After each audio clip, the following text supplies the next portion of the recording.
घर वालों के सामने आई कीर्ति की सच्चाई।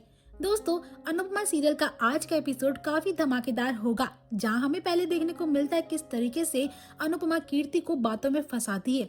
वह बोलती है कि आपको केस कर देना चाहिए, और पराग जी, मैं तो कीर्ति जी की भलाई के लिए कह रही हूँ, तलाक हो जाएगा और एक बार इसमें पुलिस भी इन्वॉल्व हो जाएगी तो पता चल जाएगा कौन सच्चा है और कौन गलत है। और वह कीर्ति को बोलते कि आपको घबराने की कोई नीड नहीं है। पराग भी कहता है कि अनुपमा जी सही बोल रही है, लेकिन कीर्ति यहाँ पर शांत रहती है क्योंकि उसे डर था अगर गलती से भी उनका तलाक हो गया तो उसके पापा की सारी प्रॉपर्टी कपिल के नाम हो जाएगी। कीर्ति यहाँ पर काफी परेशान रहती है। दूसरी ओर कपिल आता है अपनी माँ से मिलकर, तो अनुपमा उससे उसकी माँ के बारे में पूछती है। कपिल बताता है कि वो खतरे से बाहर है और यहाँ पर जो भी हुआ होता है केस से रिलेटेड तलाक की बातें वह सब वो कपिल कुमार को बताती है। कपिल इस बात से खुश होता है कि फाइनली कीर्ति उसे छोड़ने वाली है, लेकिन तभी वहाँ वसुंधरा आती है और वह निकल जाता है। वसुंधरा अनुपमा से पूछती है कि आप चाहती क्या हो? एक तरफ आप कीर्ति को सलाह दे रही थी, दूसरी ओर आप कपिल का साथ दे रही हो।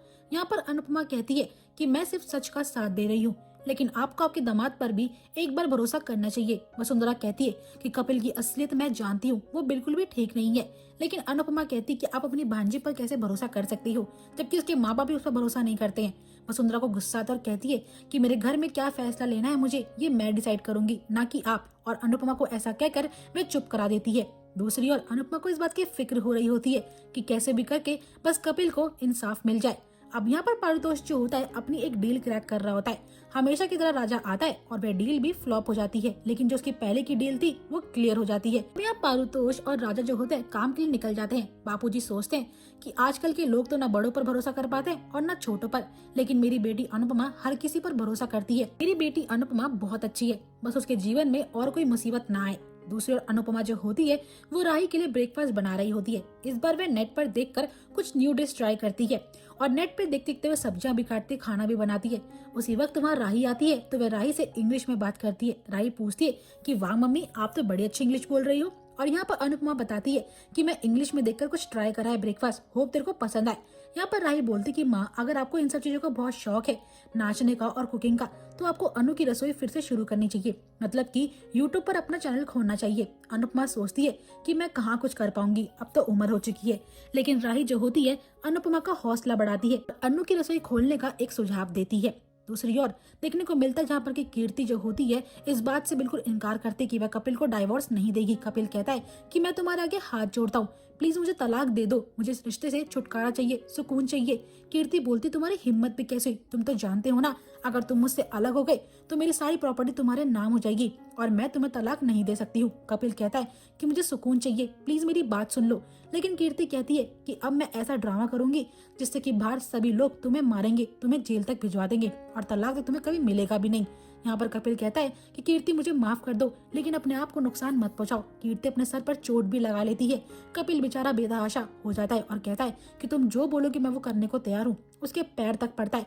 लेकिन दोस्तों यहाँ पर ये सब चीजें कपिल रिकॉर्ड कर रहा होता है फोन में, ताकि कीर्ति की सच्चाई आ सके। कीर्ति फिर भी उसकी नहीं मानती, न अपने पति पर तरस खाती है और बाहर निकल जाती है चोट लेकर। दूसरी ओर प्रेरणा जो होती है प्रेम को रोकती है और कहती है कि प्लीज राही और अनुमा को कुछ भी मत बताना, बड़ी मुश्किल से मेरी लाइफ में वो लोग आए। प्रेम कहता है कि मुझे कोई बकवास नहीं करनी। गौतम और माही पूछते हैं कि आखिरकार कौन सी बात बताने के लिए प्रेरणा मना कर रही है, तो यहाँ पर प्रेम बोलता है कि तुम दोनों को अपने मैटर से मतलब रखना चाहिए। लेकिन गौतम और माही जो होता है प्रेम को उकसाते और कहते हैं कि आखिरकार होटल में ऐसा हुआ क्या है। माही भी उकसाती है तो प्रेम को रहा नहीं जाता, वह गौतम का कॉलर पकड़ लेता है। अनुपमा आती है और दोनों को शांत कराकर पूछती है कि आखिरकार बात क्या है, और राही भी यही पूछते तो माही भड़काती है, वो तो तुम्हें प्रेम और प्रेरणा से पूछना चाहिए कि आखिरकार वे दोनों एक होटल में थे और उन दोनों के बीच में क्या हुआ है। राही यहाँ पर माही को डांटती और कहती है कि तुझे अपने पत्नी पर ध्यान देना चाहिए, ना कि मेरे पति पर। माही भी इस बात पर भड़कने लगती है, लेकिन तभी अनुपमा दोनों की सुलह कराकर कहती है कि तुम दोनों को लड़ने की कोई जरूरत नहीं है, तुम दोनों को अपने काम पर ध्यान देना चाहिए। तभी वहाँ पर फिर से वसुंधरा आती है। वे पूछते की बात क्या है, तो यहाँ पर गौतम झूठ बोल देता है और पूरी बात घुमाकर कहता है कि माही, हमें अपना घर देखने के लिए जाना चाहिए ताकि वो इस मामले से रफा दफा हो सके। यहाँ पर जब राही प्रेम से पूछती तो वो कोई जवाब नहीं देता। जब वह प्रेरणा से पूछती तो प्रेरणा कहती कि ऐसा वैसा कुछ भी नहीं हुआ है, लेकिन मुझे इस बारे में बात नहीं करनी, मैं बहुत थकी हुई हूँ। दोस्तों यहाँ पर राही और अनुपमा दोनों को फिक्र हो रही होती है ऐसी कौन सी बात है जो कि प्रेम और प्रेरणा छुपा रहे हैं, और यहीं पे एपिसोड एंड हो जाएगा। और दोस्तों आपको क्या लगता है कि प्रेरणा की सच्चाई जानकर राही उसे माफ करेगी या फिर नहीं, मुझे कमेंट सेक्शन में जरूर बताइएगा। एंड आई होप आपको ये वीडियो पसंद आई होगी। वीडियो अच्छी लगी हो तो वीडियो को लाइक शेयर करना ना भूलेगा और ऐसे इंटरेस्टिंग अपडेट्स के लिए हमारे चैनल को सब्सक्राइब भी कर लीजिएगा।